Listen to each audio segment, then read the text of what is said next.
The name William Tecumseh Sherman echoes through the halls of American history. A name whispered with reverence and revulsion. A name forever linked to the fiery crucible of the Civil War. He was a man of contradictions.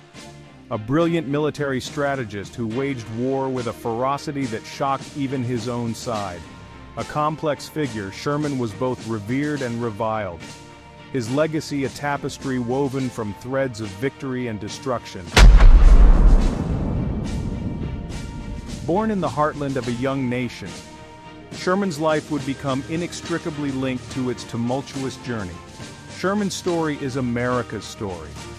A tale of westward expansion, of a nation grappling with its identity, of a people torn apart by the sin of slavery.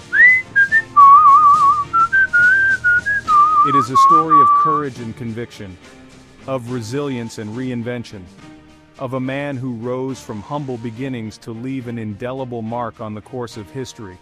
To understand Sherman, we must first understand the world into which he was born, a world on the cusp of transformation. Join us now as we journey back in time, to the early days of the 19th century, to the bustling streets of Lancaster, Ohio, where on a cold winter's day, a legend was born. His name was William Tecumseh Sherman, and this is his story. Lancaster, Ohio, in the early 19th century, was a town on the move, a microcosm of a nation caught in the throes of westward expansion. On February 8, 1820, William Tecumseh Sherman was born, the 11th child of Charles and Mary Sherman. Little did she know, Cump would become a pivotal figure in history. The death of Charles Sherman left a void in young Cump's life, a void that would never be fully filled. He was described by those who knew him as a bright and inquisitive child, but one prone to bouts of melancholy and restlessness. The loss of his father had instilled in him a keen awareness of life's fragility, a realization that would stay with him throughout his days. Despite the hardships they faced, the Sherman family remained determined to provide for their own. Cump, along with his siblings, learned the value of hard work, taking on odd jobs to contribute to the family income. He developed a reputation for being quick-witted and resourceful, traits that would serve him well in the years to come. Cump's education was of paramount importance to his mother. Recognizing his intellectual curiosity, she ensured that he received a well-rounded education, first at a local academy and later under the tutelage of Thomas Ewing, a prominent Lancaster lawyer and family friend. Ewing, a rising star in the Whig Party, took a keen interest in the young man, recognizing his potential and providing him with invaluable guidance and mentorship. It was Ewing who would play a pivotal role in shaping Sherman's destiny, securing him an appointment to the United States Military Academy at West Point. For Cump, it was an opportunity to escape the confines of his small town, to test his mettle against the best and brightest, and to forge a path of his own. Little did he know that this fateful decision would set him on a course that would forever alter the course of his life and the destiny of a nation. In the fall of 1836, 16-year-old William Tecumseh Sherman arrived at West Point. The journey from Lancaster, Ohio to the imposing granite edifice above the Hudson River marked a pivotal turning point. Here, amidst the rolling hills and rigorous traditions, Sherman began his transformation into a disciplined soldier. Life at the academy was governed by strict rules, instilling discipline, honor, and duty. For Sherman, the transition was jarring, testing his resolve and strengths. The curriculum was demanding, blending academics, military science, and physical training. Sherman thrived, showing aptitude for mathematics and engineering. Among his classmates were future Confederate generals who would face Sherman on the battlefield. Life at West Point was not all drills and studies. Sherman, like his fellow cadets, found time for moments of camaraderie and recreation, forging bonds that transcended the rigid hierarchy of military life. He participated in debates, played cards, and engaged in spirited discussions about literature, politics, and the future of their young nation. Despite the shared experiences and friendships forged at West Point, a palpable tension underlay the camaraderie. A growing awareness of the sectional differences that threatened to tear the nation apart. The issue of slavery, a festering wound on the soul of America, cast a long shadow over the Academy. Fueling heated debates and testing the limits of friendship, Sherman, with his Midwestern upbringing, found himself torn between the abolitionist sentiments of his native Ohio and the pro-slavery views held by many of his Southern classmates. He witnessed firsthand the growing polarization of American society. The hardening of positions that would ultimately lead to the cataclysm of civil war. Yet, amidst the growing tensions, the cadets of West Point clung to the shared bonds of duty and honor instilled in them by their alma mater. They were, above all, soldiers, sworn to defend their country, no matter the cost. Little did they know that their oaths would soon be tested on battlefields soaked with the blood of their countrymen.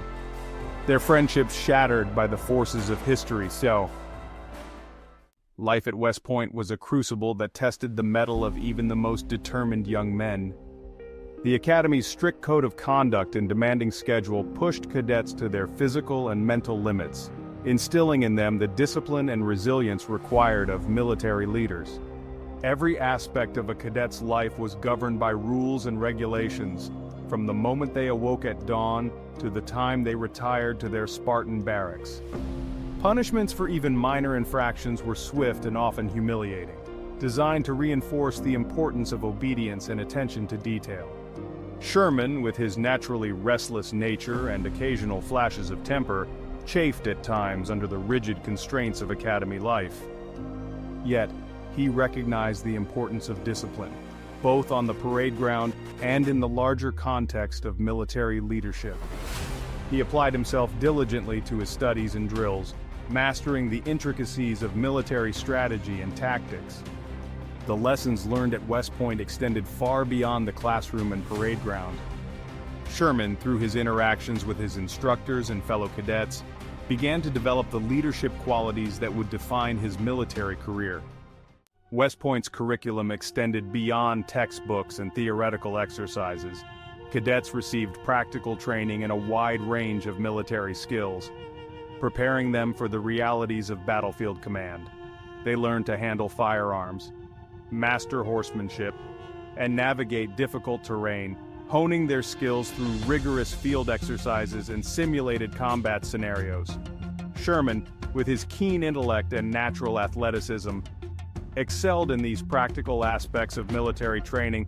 He displayed a particular aptitude for engineering and artillery, skills that would prove invaluable in the years to come.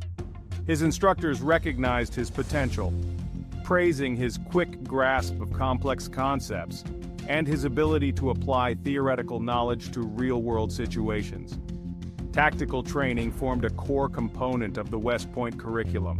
Cadets studied the campaigns of great military leaders throughout history, analyzing their strategies and learning from their successes and failures.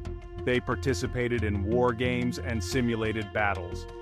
Applying their knowledge in a dynamic and challenging environment, Sherman, with his analytical mind and growing understanding of military history, thrived in this environment. He relished the opportunity to test his strategic thinking, to anticipate his opponent's moves, and to outmaneuver them on the simulated battlefield. These exercises honed his tactical acumen, preparing him for the day when he would be called upon to lead men in actual combat. The years at West Point passed swiftly, each day a blend of rigorous training, intellectual stimulation, and the forging of lifelong bonds.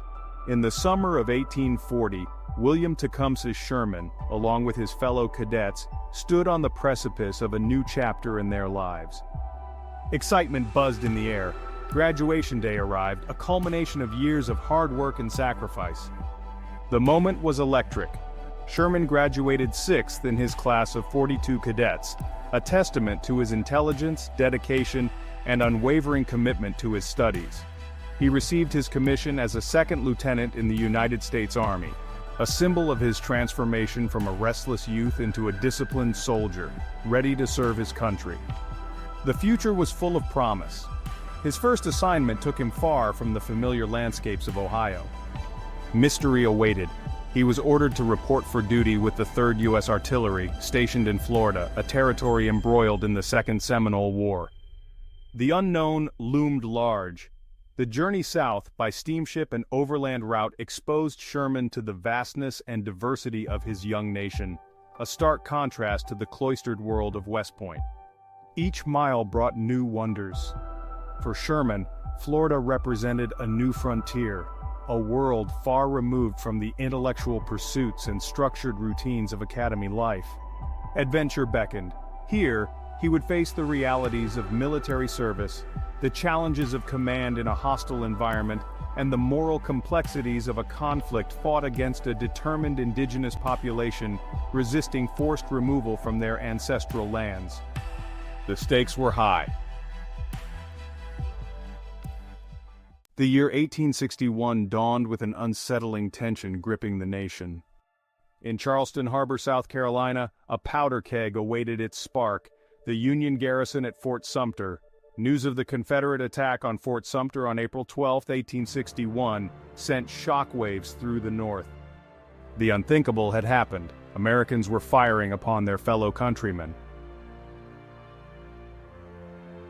For William Tecumseh Sherman, stationed in Louisiana, the news was a personal and professional earthquake. Yet, as the drums of war beat louder, he could not ignore the call of duty. The American Civil War divided families and communities. Sherman, with deep ties to the South, chose to fight for the Union. The Western theater was crucial in shaping the Civil War. His experiences here forged him into a formidable military leader. The Battle of Shiloh was a brutal baptism by fire for Sherman. Despite being caught off guard, Sherman rallied his troops with determination. His courage under fire earned him respect and admiration. The Vicksburg campaign was pivotal. Splitting the Confederacy in two, Sherman played a key role in the siege, maintaining the lines and repelling counterattacks. The Battle of Chattanooga was a resounding Union victory. Sherman's forces captured a key position, but the victory came at a personal cost. Sherman led a 60,000-man army on a destructive march from Atlanta to Savannah. His objectives were to cripple the Confederacy's war capacity and demoralize the Southern population. The march to the sea remains controversial. Emerging from Georgia, Sherman's army turned north to the Carolinas. The Carolinas campaign aimed to crush the remaining Confederate resistance. Sherman's relentless advance, coupled with Grant's victories, broke the back of the rebellion. Victory settled over the South, but for Sherman, it held a bitter aftertaste. The march to the sea left a lasting stain on his soul. The South lay in ruins, a stark reminder of the war's destruction. The guns fell silent, and Sherman found himself in the role of peacemaker. He negotiated generous surrender terms with Confederate General Johnston. He recognized that true victory lay in reconciliation and lasting peace. With the Confederacy vanquished, William Tecumseh Sherman found himself navigating the treacherous terrain of Reconstruction. His name forever linked to the war's devastation and the South's agonizing rebirth. He toured the ravaged landscape, witnessing firsthand the scale of destruction wrought by his armies. The charred ruins, a constant reminder of the conflict's human cost. He met with former Confederate leaders, their interactions strained but respectful, a testament to the shared desire to move beyond the bitterness of the past. He listened to the pleas of Southern civilians, their lives upended by the war, their futures uncertain. He recognized the South's deep-seated resentment, the lingering anger over the loss of their cause and the disruption of their way of life. Yet, Sherman also saw glimmers of hope. signs of resilience and a willingness to rebuild. He observed the determination of freed slaves to embrace their newfound liberty, to educate their children, and to build a better future. He witnessed the efforts of Southerners, both former Confederates and Unionists, to mend the torn fabric of their society. Sherman, despite being reviled by many in the South, recognized the region's vital importance to the nation's future. He advocated for policies that would facilitate reconciliation, urging the North to temper its desire for retribution with compassion and understanding. He believed that true peace required more than just the absence of war. It demanded a genuine effort to bridge the divides that had torn the nation apart. In 1869, with the nation still grappling with the legacy of war and the challenges of Reconstruction, William Tecumseh Sherman assumed the mantle of Commanding General of the United States Army. It was a position of immense responsibility, requiring a steady hand, a keen strategic mind, and a deep understanding of the delicate balance between military might and civilian authority. Sherman's tenure as General-in-Chief marked a departure from the traditional role of the Army in peacetime. He recognized that the nation's focus had shifted from waging war to rebuilding infrastructure, healing divisions, and expanding westward. He oversaw the Army's role in protecting settlers, negotiating treaties with Native American tribes, and exploring the vast territories west of the Mississippi. Sherman, ever the pragmatist, embraced technological advancements that could enhance the Army's effectiveness. He recognized the importance of railroads, telegraphs, and improved weaponry in maintaining order and projecting American power. He oversaw the modernization of the Army, transforming it into a force capable of meeting the challenges of a rapidly changing world. Sherman's leadership during this pivotal period helped to shape the course of American history. He recognized that the Army's role extended beyond the battlefield, encompassing a wide range of responsibilities essential to the nation's growth and security. His vision of a modern, technologically advanced, and strategically astute military laid the foundation for America's emergence as a global power. Fame, often a fickle mistress, had chosen William Tecumseh Sherman as its unlikely suitor. His name, forever etched in the annals of American history, evoked a mixture of admiration, controversy, and enduring fascination. Yet Sherman, the complex and often contradictory figure, maintained an uneasy relationship with the accolades and notoriety that followed in the wake of his military triumphs. He recoiled from the hero worship bestowed upon him by some, recognizing the fine line between military necessity and the brutality of war. The adulation, the parades, the endless requests for speeches and appearances left him ill at ease. He preferred the solitude of his study, the company of books and maps to the clamor of public life. The criticism, the accusations of cruelty and barbarity leveled against him by those who could not comprehend the grim realities of war wounded him deeply. He defended his actions with characteristic bluntness, arguing that war was, by its very nature, a brutal and unforgiving endeavor. Yet the scars of public scrutiny, the lingering doubts about his methods, left an indelible mark. Sherman, the reluctant hero, sought solace in the quiet satisfaction of a job well done, in the knowledge that he had played a pivotal role in preserving the Union and shaping the course of American history. He found peace in the company of family and friends, in the simple pleasures of life far removed from the battlefield's clamor. Fame, for Sherman, was a double-edged sword, a burden as much as a blessing, a testament to the complexities of a life lived in the shadow of war. As the years passed and the wounds of war began to heal, William Tecumseh Sherman emerged as an unlikely voice for reconciliation. He recognized that true peace required more than just the laying down of arms. It demanded a conscious effort to bridge the divides that had torn the nation apart.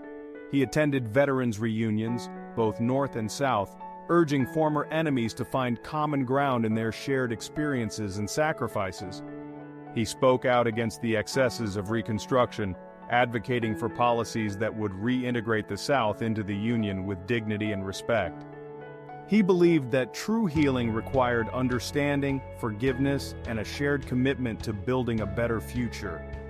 Sherman's message of reconciliation resonated with many Americans, both North and South, who yearned for an end to the bitterness and division. He reminded them that they were, above all, Americans, bound together by a common heritage and a shared destiny. His efforts to heal the wounds of war, though often overshadowed by his military exploits, stand as a testament to his character and his unwavering belief in the promise of America. He understood that true victory lay not just in conquering enemies on the battlefield, but in conquering the hatred and division that festered in the hearts of countrymen. The guns of the Civil War had fallen silent, but for William Tecumseh Sherman the call to duty continued. His journey was far from over. The nation, scarred and weary, faced the daunting task of reconstruction, of rebuilding shattered lives and forging a new path forward. The stakes were high. Sherman, the seasoned warrior, found himself on a different kind of battlefield, one where the enemies were not Confederate soldiers but poverty, resentment, and the lingering wounds of war. Assigned command of the Military Division of the Mississippi, Sherman faced the formidable challenge of overseeing Reconstruction in the South. It was a monumental task. He witnessed firsthand the devastation wrought by war, the smoldering ruins a constant reminder of the conflict's human cost. The scars ran deep. He saw the plight of former slaves, newly freed but facing an uncertain future in a society still grappling with the legacy of slavery. Their future was a mystery. Yet, amidst the challenges, Sherman also recognized the South's resilience, the determination of its people to rebuild their lives and their communities. Hope was not lost. He advocated for policies that would facilitate reconciliation, urging the North to temper its desire for retribution with compassion and understanding. It was a delicate balance. He believed that true peace required more than just the absence of war. It demanded a genuine effort to bridge the divides that had torn the nation apart. A bridge to a new future. At the same time, Sherman's responsibilities extended beyond the South. The West beckoned. The nation's westward expansion, fueled by dreams of gold and new beginnings, brought with it new challenges and conflicts. The frontier was a land of opportunity and danger.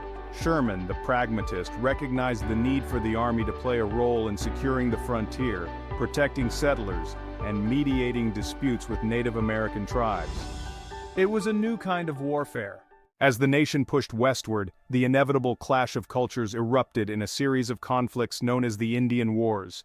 William Tecumseh Sherman, the seasoned campaigner, found himself thrust into this new theater of war, tasked with subduing Native American tribes resisting the encroachment of white settlers on their ancestral lands.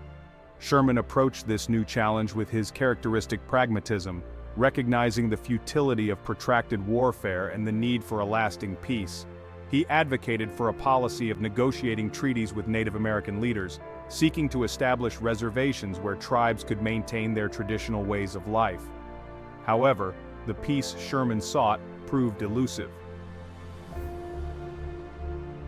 The encroachment of white settlers, the discovery of gold on Native American lands, and the broken promises of the government fueled resentment and led to renewed conflict. Sherman, bound by his duty to protect settlers and enforce government policy, found himself caught in a cycle of violence he had hoped to avoid. The Indian Wars, a tragic and often brutal chapter in American history, would cast a long shadow over Sherman's later years.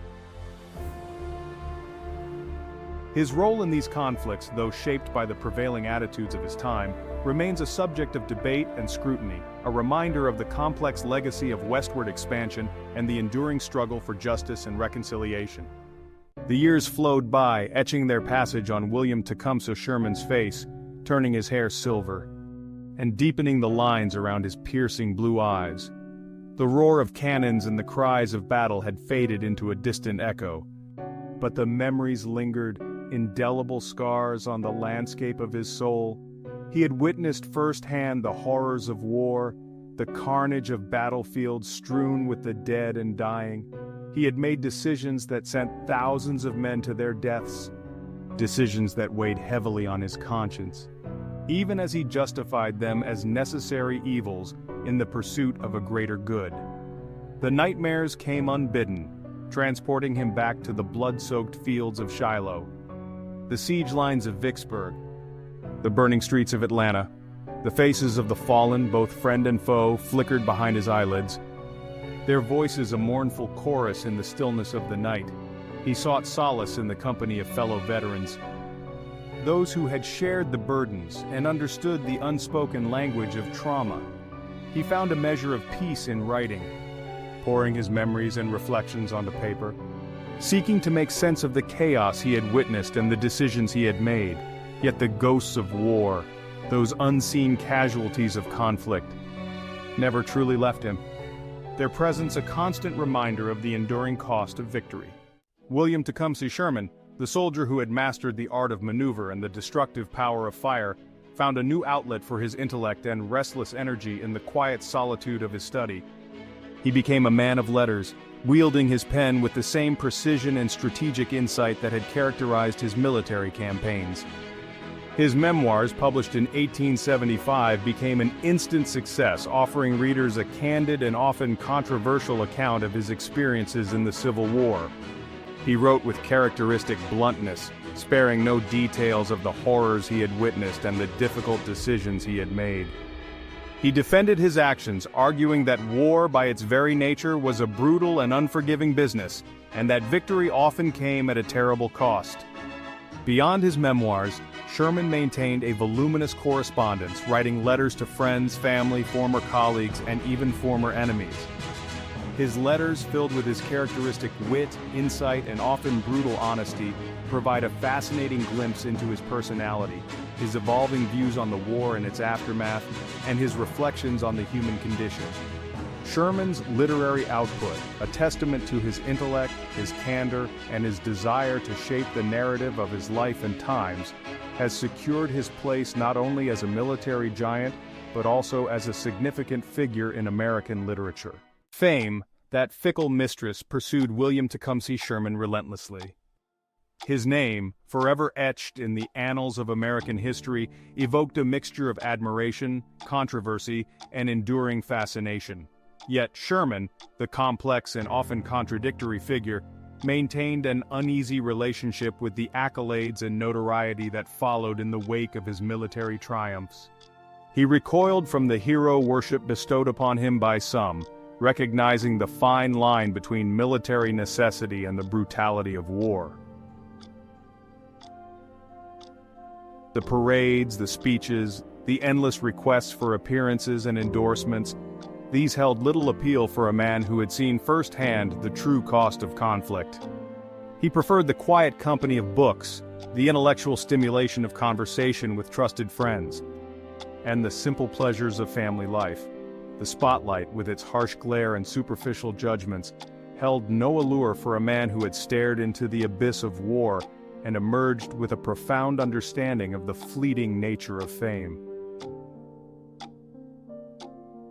Sherman's reluctance to embrace the mantle of heroism, his aversion to the trappings of fame, revealed a depth of character often overlooked amidst the narratives of military prowess. He understood that true leadership lay not in seeking glory, but in serving a cause greater than oneself, and that the most enduring legacies are often built not on monuments, but on the quiet satisfaction of a life lived with integrity and purpose. Amidst the turmoil of war and the demands of public life, William Tecumseh Sherman found solace and grounding in the embrace of family and the enduring bonds of friendship. His wife, Ellen Ewing Sherman, a woman of deep faith and unwavering strength, provided him with a constant source of love and support throughout their long and often tumultuous marriage.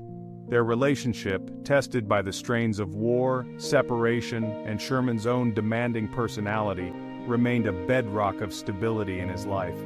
Ellen, with her quiet wisdom and unwavering devotion, provided him with a safe haven, a place where he could shed the burdens of command and find solace in the simple joys of domesticity. Sherman was a devoted father to his 8 children, finding immense joy in their company and taking an active interest in their upbringing. He instilled in them the values of hard work, integrity, and service that had guided his own life, but also encouraged their individuality and supported their pursuits. Beyond his immediate family, Sherman maintained a wide circle of friends and confidants, many of whom he had met during his years in the Army. These friendships, forged in the crucible of shared experience, provided him with intellectual stimulation, emotional support, and a sense of camaraderie that sustained him throughout his life.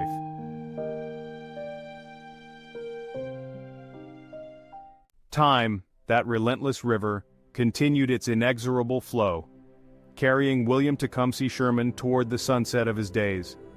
In 1883, after decades of service to his nation, he shed the uniform for the last time, retiring from the Army and embracing the quiet rhythms of civilian life. He settled into a comfortable routine, dividing his time between his home in St. Louis, where he enjoyed the company of family and friends, and his travels, which took him across the country and even abroad. He indulged his love of literature, immersing himself in books, writing essays, and delivering lectures on his experiences in the war, and his reflections on American history. He continued to be a sought-after speaker, his words carrying the weight of experience, and his insights into the nature of war and peace resonating deeply with audiences. He used his platform to advocate for reconciliation, urging Americans to move beyond the bitterness of the past and embrace a shared future. As the years passed, Sherman's health gradually declined, but his mind remained sharp, his wit as dry as ever, and his interest in the world around him undimmed. He approached his twilight years with a mix of stoicism, gratitude, and a quiet acceptance of life's inevitable cycle. On February 14, 1891, the nation paused to mourn the passing of one of its most iconic figures. William Tecumseh Sherman, the soldier, the strategist, the reluctant hero, died peacefully in his sleep at the age of 71. The news of his death, telegraphed across the country, brought with it a wave of grief and a profound sense of loss. Tributes poured in from across the nation and around the world, hailing Sherman as a military genius, a champion of unity, and a symbol of American resilience. Former comrades, both North and South, set aside their differences to honor the man who had played such a pivotal role in their shared history. He was laid to rest in Calvary Cemetery in St. Louis, his grave marked by a simple but elegant monument, a fitting tribute to a man who had sought neither fame nor glory, but merely to do his duty as he saw it. The inscription on his tombstone, chosen by Sherman himself, reads simply, "William Tecumseh Sherman, General, U.S. Army." With his passing, an era came to an end, the curtain falling on a life that had spanned the birth pangs of a nation, the fiery crucible of civil war, and the challenges of rebuilding and reconciliation. William Tecumseh Sherman, the man of contradictions, left behind a legacy as complex and enduring as the nation he had served. More than a century after his death, William Tecumseh Sherman's legacy continues to fascinate, inspire, and challenge us. His name remains synonymous with the Civil War, his military strategy studied in military academies around the world. His march to the sea, though still debated, stands as a stark reminder of the brutal realities of war and the moral dilemmas faced by those who wage it. Yet Sherman's relevance extends far beyond the battlefield. His writings, filled with his characteristic candor and insight, offer a unique window into the mind of a man who grappled with the complexities of war and peace, leadership and duty. His struggles with the psychological scars of war, his efforts to promote reconciliation, and his reflections on the nature of power and the human condition resonate deeply in our own tumultuous times. As we navigate the challenges of a world still grappling with conflict, division, and the enduring legacy of past traumas, Sherman's story serves as a powerful reminder of the importance of understanding history, learning from its lessons, and striving to create a more just and peaceful future. His life, with all its complexities and contradictions, stands as a testament to the enduring power of the human spirit, the resilience of nations, and the enduring hope for a better tomorrow.